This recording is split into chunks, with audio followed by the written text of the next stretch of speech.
In an industry stuffed with marketing bullshit, empty promises, and shiny-suited liars, one woman's had enough. She knows what it's like to have the wrong clients, no money, and no time for fun. But she also knows how to fix it. And on the Business for Superheroes show, she promises to tell the down and dirty truth about business, sales, and running away with the circus. Here's your host, Vicky Fraser. Hello and welcome to the Business for Superheroes show. I am Vicky Fraser, and this week Joe is not here because he is up in the frozen north. I am joined by another copywriter. I think he's a newbie, but he'll tell us in a moment. Adam Corey? How do you say your name, Adam? Corey. Yeah. Excellent.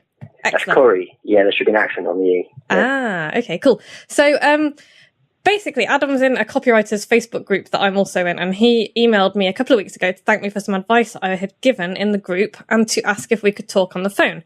Now, if you listen to my podcasts and you read my emails, you know my feelings about phones and random chats. I don't do it, but I do like to pay it forward. So I asked Adam to send me his questions, and then I invited him onto the podcast so that I can answer them for the benefit of everyone. So, hi, Adam. Tell me and my listeners a bit about yourself. Hi, Vicky. Hello, everyone. So my name's Adam Corey. I'm a newbie, as you said. I became a copywriter about 5 months ago, I'd say. Just doing bits and pieces for friends and family, and then starting some stuff for small businesses. And just been sort of blagging it, really. I've been doing bits and pieces here and then, and now it's getting a bit more serious, I guess, in that I'm getting better paid work. It's just kind of getting things done regularly. It's been a bit of a problem for me. Originally I actually trained as a journalist. I worked briefly as a journalist at a local paper. And then I did sort of various bits and pieces, random jobs here and there. No idea where I was going really in life. And most of us, I think. But now, I found myself into this world. So, okay. Nice to meet you. Cool. So Adam has, you have pretty much the same problem that a lot of copywriters have and I've had. Actually, an awful lot of copywriters are freaking awful at what they do. And that sounds like a really nasty thing to say, but it's true because they think they can write and therefore they know how to write. You're a trained journalist. You can already write. I could already write when I started, but I couldn't write sales copy very well. I've learned to do that. And that's a big piece of advice that I would give to anybody who wants to be a copywriter is study your craft and practice and find people who know what they're talking about and learn from them. Anyway, that's a bit of an aside. What your problem is the same as what mine was and what a lot of freelancers was. You're good at the thing you do and you've got no idea how to run or grow your business, which is exactly where I was a few years ago. And it's a little bit scary and frustrating, isn't it? Absolutely. Yeah, and knackering as well. That's why I'm just knackered all the time, just networking and actually doing stuff. And it's really non-stop. It's been pretty full on. Yeah, it is. And a lot of people kind of go into the freelancing thing thinking, freedom, and I won't have to work for a dickhead anymore, and it's all wonderful and marvellous. And then you find out that what you've actually got is a shit job with all the responsibilities and working more hours than before and getting paid very little. Yeah, exactly. So Adam's got a few questions for me today, and I'm going to try and answer them to the best and most helpfulness of my ability. So go for it, Adam. Ask me your first question. Okay. So it'd be good to know what your sales process is. So converting sort of leads into sales. So I don't know, you meet someone at a networking event, you exchange cards, blah, blah, blah, go for a coffee with them. It's kind of, for me, it's getting from that point into the point where they say, right, here's a wad of cash. Yeah. Go and write something for me. Okay. It's just converting that from lead for sales.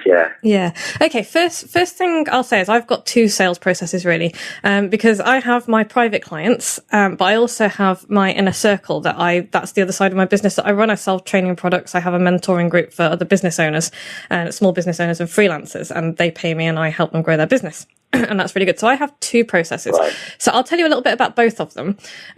My private clients for my sales process is word of mouth and referrals only.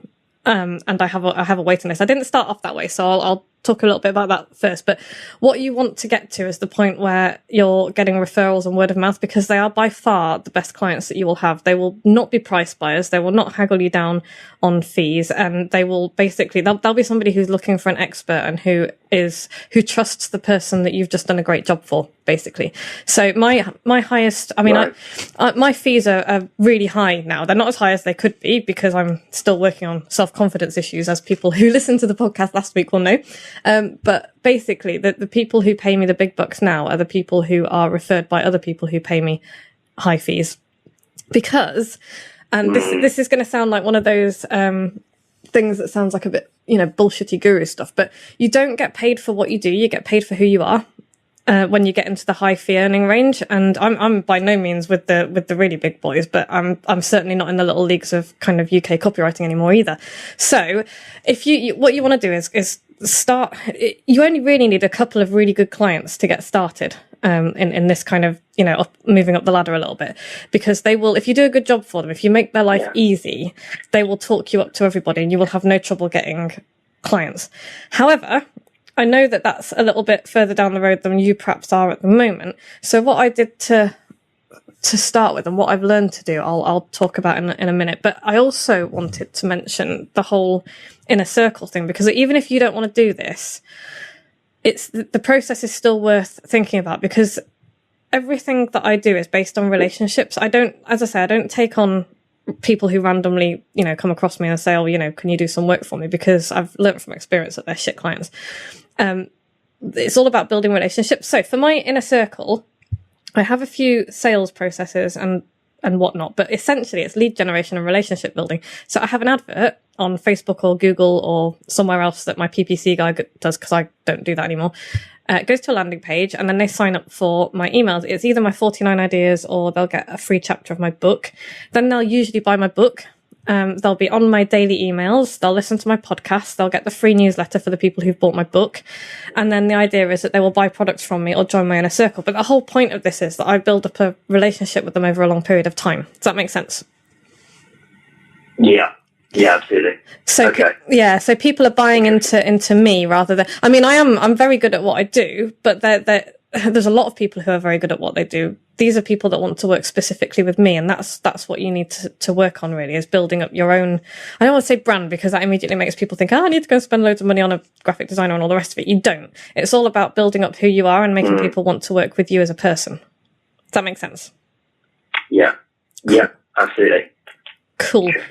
Okay, so for the private clients then, that will be a good way for you to get private clients, because if you are giving people value every day and building a relationship with them via email, which is by far the best way to do it, because it's really cheap and it's really easy and it's really quick, you'll get people asking about your services and wanting to work with you that way, because I still do that. I don't usually work with them at the moment because I've got more work than I want.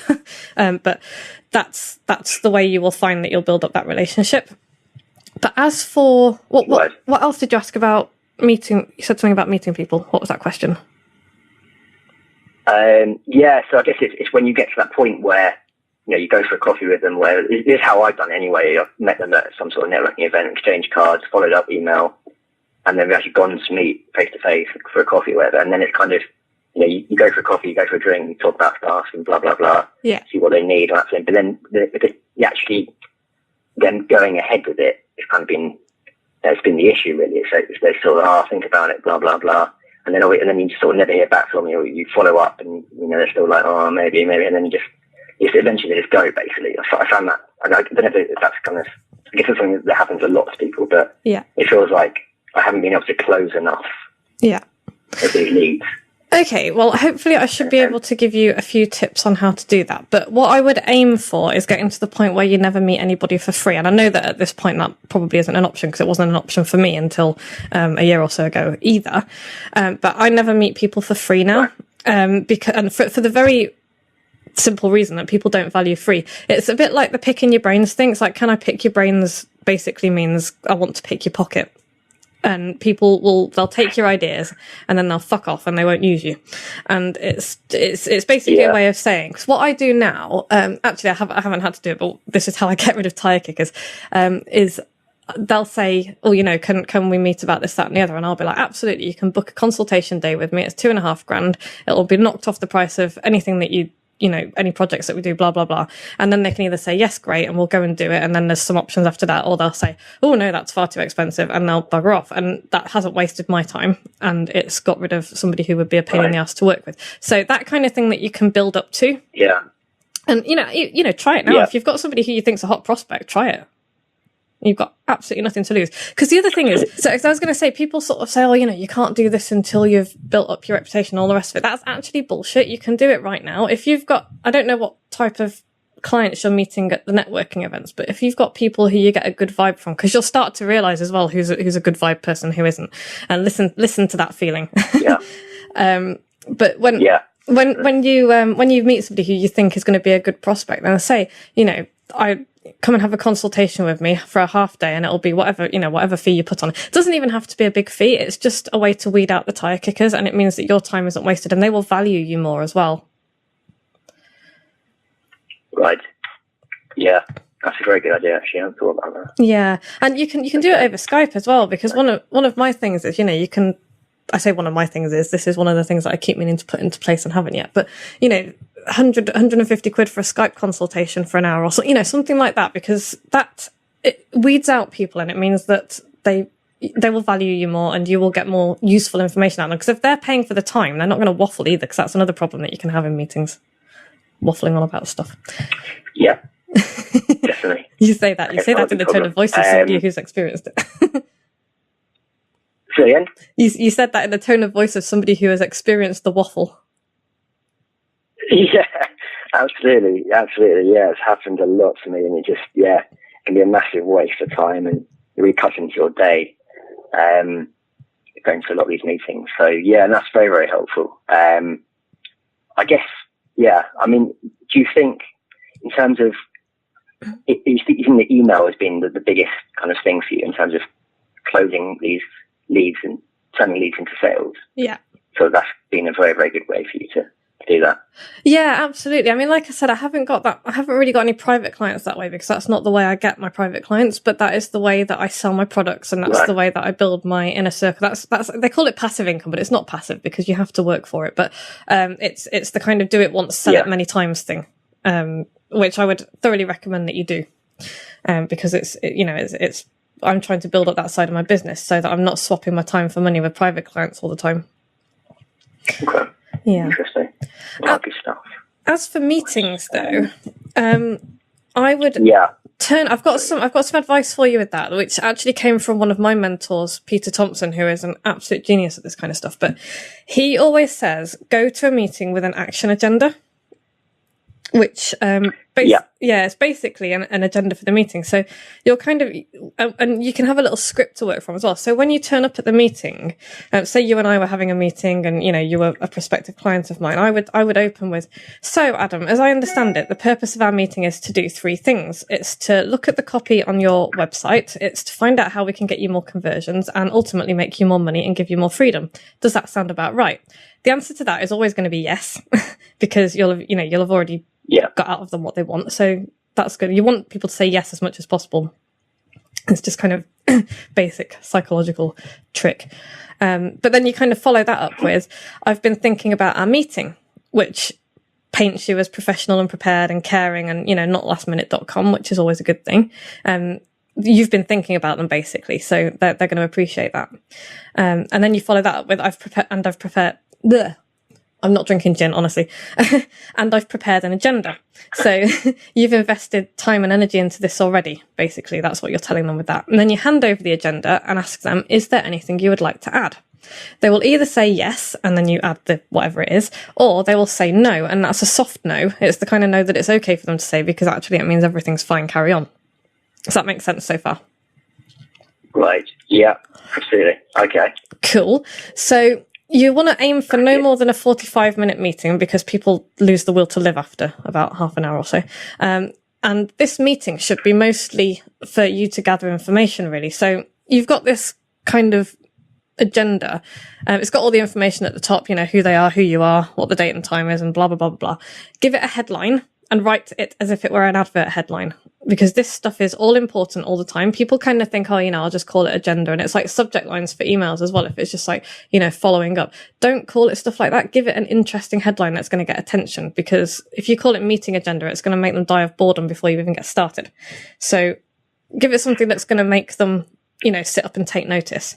And then there's a few sections to it. So you'll start with a bit of background. So, I would say, so tell me, Adam, how did you get into the freelance copywriting business? They'll give you loads of information. And in that information, you can find out who they are, what they care about, and what their motivations are. And that's really, really important stuff. It's the most important stuff, because that will enable you to give them exactly what they want, which means they will pay you lots of money for it. Are you with me? Yeah. Cool. Yep, absolutely. So I'm just taking some notes. Yeah. No, it's all right. Well, the podcast will be up there for eternity for you to listen to as many times as you like. So, so after you've got a bit of background, you can go into the company structure. This is important because you want to be dealing with the decision maker and not somebody who can't give the go ahead, because that's a waste of everybody's time. So find out who the company is, how it's structured, and how the company works as well, because that will help you to structure your action plan later on and kind of tailor it to exactly what they need. And then this is the really important bit, is the next bit, is their current situation. So you want to find out where they are now. What's their big pain? What's their big problem, and what pain is it causing them? What's it costing them in terms of time, money, and energy? Basically what makes them cry at the end of every day, and make it personal to them as well. As, if they're the decision maker, find out what it means to them personally as well as what it means to the business. Because if they're, for example, a sales manager whose copy isn't bringing in the fees that, the sales that it should be, then they're going to feel like a dick when they're talking to their boss. They're going to be worried about being fired. They're going to be worried about not getting bonuses and promotions and things. And that's all really personal stuff. And that's the stuff that really matters, because even within companies, people are all about what's in it for me personally. So make sure that you get that kind of pain from, get them to whinge at you, basically. Get them to whinge at you like mad, which they'll enjoy, because everybody likes a good whinge. And it'll make them feel that pain all over again and freshly, which is what you want, because you want them to be in pain so that when you offer the solution, they'll be like, yes, give me that solution, please. So it's all, it sounds a little bit tricksy, but it's not tricksy. It's basically getting people to allow you to help them, which, that sounds a little bit weaselly wordy, but that's the way I think of it. If people kind of think it's, a little bit manipulative, but it's not at all. It's just, they're going to pay somebody to do it. It might as well be you. So, yeah, absolutely. Yeah. Absolutely. So after you found that, no, sorry, go on, ask. So this agenda thing, would you send it to them beforehand, or no? What would you send to them beforehand? What would you? Nothing. Would you just be nothing? Just be like, meet up. Okay, right. So there's no preparation. You wouldn't want them to be prepared in the same way as you wouldn't want them to know. No, you want to get them thinking about what it is that they want, because you do need a certain amount of information first from them. You want to know, you want to basically know what they want to talk about and what their aim is, because that you'll need to go in sort of, saying to them, as I understand it, we've got 3 things to discuss, and that'll be, or 2 things, or however many things, and it'll be the things that they've mentioned to you. Yeah. So you'll need that basic information. But what you want to use this initial meeting for is to get them to talk and open up about all of their problems and all the rest of it. Partly because you need all that information to make a decision on how much you're going to charge and, your proposal and whatnot. And partly because people love talking about themselves, and they, most freelancers, in my experience, and I was guilty of this as well when I first started, they'll go in and they'll be like, right, I can do this, that, and the other for you. What they don't do is sit and listen. And listening is by far the most profitable thing that you can do when you're working with new clients, because you will find out all manner of things and you will make them feel important. And, they are important. They're going to be paying, your fee. So go in with a set of questions and then listen really closely to the answers. And if you can record it, that's all the better, because if you're anything like me, you won't be able to read your own writing. So if you can record the thing, then do that. Because it'll be a bit stilted for the first few minutes, but after that, they'll forget they're being recorded and they'll just talk like a normal person. So try and do that as well. Okay.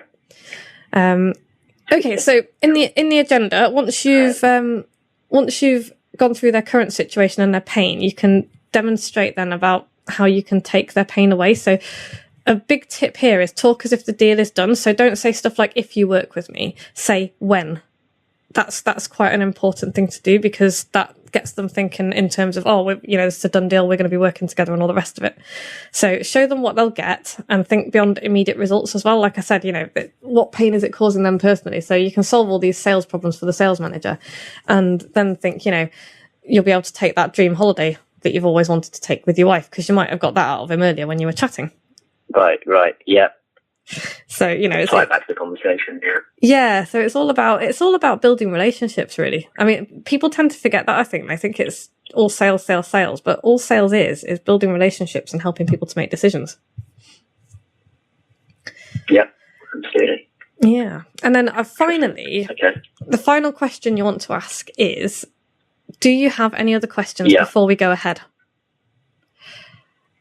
And if they say yes, answer their questions. And if they say no, that means actually, please go ahead, because it means they haven't got any more questions before we go ahead. So does all that make sense? Yes, it does. Okay, that's very interesting. Because I have tried to plan this sort of thing. But I don't think I've done it quite in the same way as you have.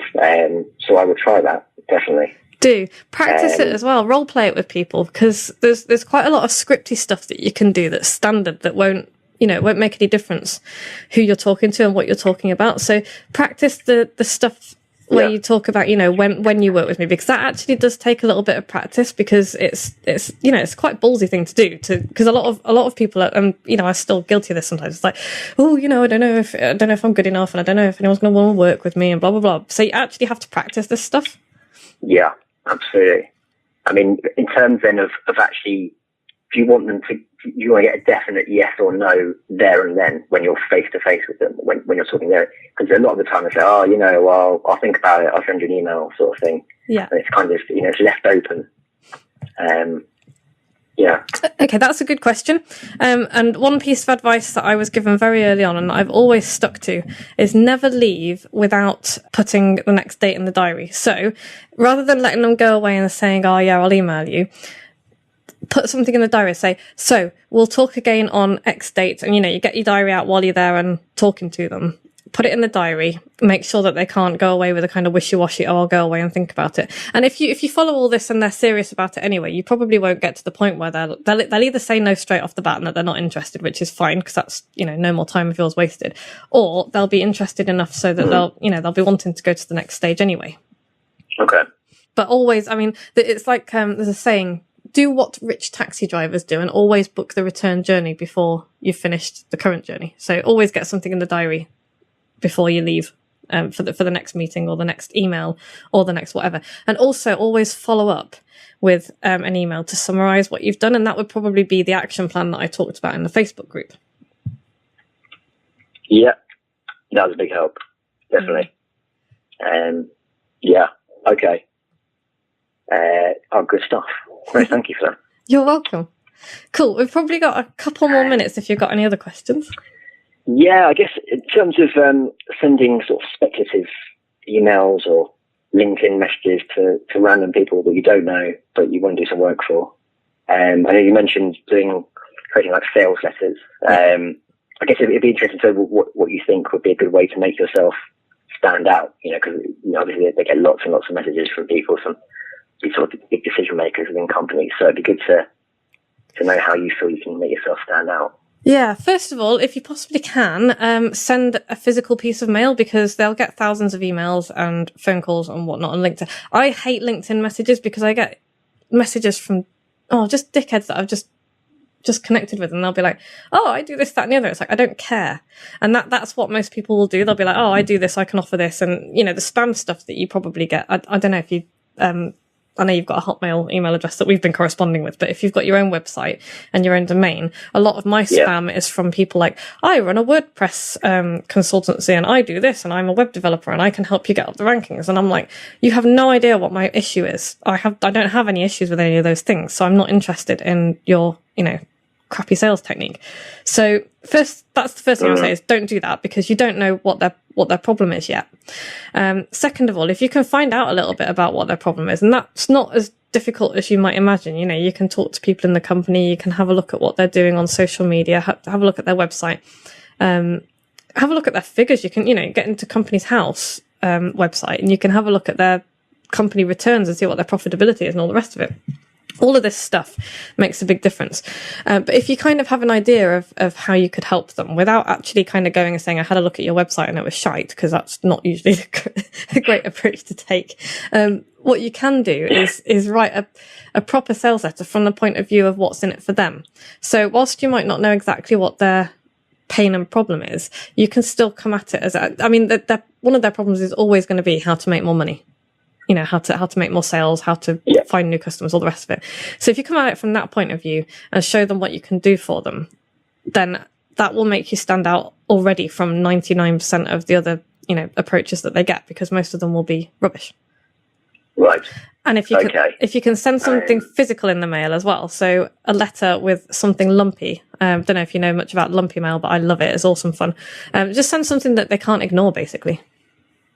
Okay. Can you give me an example of something like that then? Give me an example of what you mean. Okay, so at the extreme end, I know a copywriter who once bought a canoe paddle, packaged it up, and FedExed it with a note that said, "Are you up shit creek?" Okay. He got Did it work? Yeah, it did. He got the business. It was with a really big company that he wanted to work with. He got the business, and you can't ignore a full-size canoe paddle that comes through your office. So and people will be like, I've told people that, they're like, I couldn't possibly do that. And I'm like, what's the worst that's going to happen? They're going to say no, and you're no worse off than you were before. So, my biggest piece of advice to you is to put your big boy pants on and step out there and do something that nobody else is doing and that would dare to do, because it will definitely get you noticed. And the worst that could possibly happen is that you won't get the business. So. Yeah, that's true. That's at the extreme end. Okay. At the other end, there's things like you can send a bar of chocolate, you can send a mug, you can send something that ties in. I did some direct mail for a client of mine last year, and we sent them a pair of handcuffs that's with a letter that said, "Are you shackled to a crap supplier?" I sent them. This was a whole series of things that we did. We sent them a magic set, how to escape from those. From the shackles of your of your crappy supplier. We sent them a mobile phone with a pre-programmed number in it, which is a good thing to do. So you can pre-program your number into a mobile phone and then tell them to just hit the green button. There's endless. There are, the limits for this kind of thing are, well, you probably your budget. You don't want to be sending diamonds to people, or your imagination, really. And the law, you can't send knives and shit through the post, so don't do that. Or live animals or anything like that. Yeah, don't send live animals. Okay. No, that's very, very helpful. Thank you so much for giving up your time to have a chat with me. You are welcome. You're totally welcome. I don't know, really. I mean, this is the kind of thing that my inner circle helps loads with. So, when you're in a position to afford it, look me up and give me a shout, because the people who are in it are doing really, really well, because it's a good group. Okay. But yeah, I will do. And if you haven't got my book, get my book and then write your own book, because that will help. I'll try one day. Day. It's on my list. Yeah. Okay. Yeah, I'll check it out, definitely. Cool. Nice one. Thanks very much, Vicky. You are more than welcome. I'm sure we'll chat again on the Facebook group. I'm sure. You are very welcome, Adam. Okay. For the next podcast, Joe will be back with a vengeance. As I said, he's up in the frozen north at time of recording, so I know that you'll all have missed him, and particularly Vegard, Mr. Viking Face. I know you'll have missed Joe, so he will be back next week, and we will be rambling a little bit more, probably about confidence, authenticity, and that kind of thing, because it struck a few nerves. Although, we might get drunk and talk about something else, so we'll see. In the meantime, if you've bought my book, good stuff. If you haven't bought my book, get yourself a copy at businessforsuperheroes.com, or get the Kindle version via Amazon.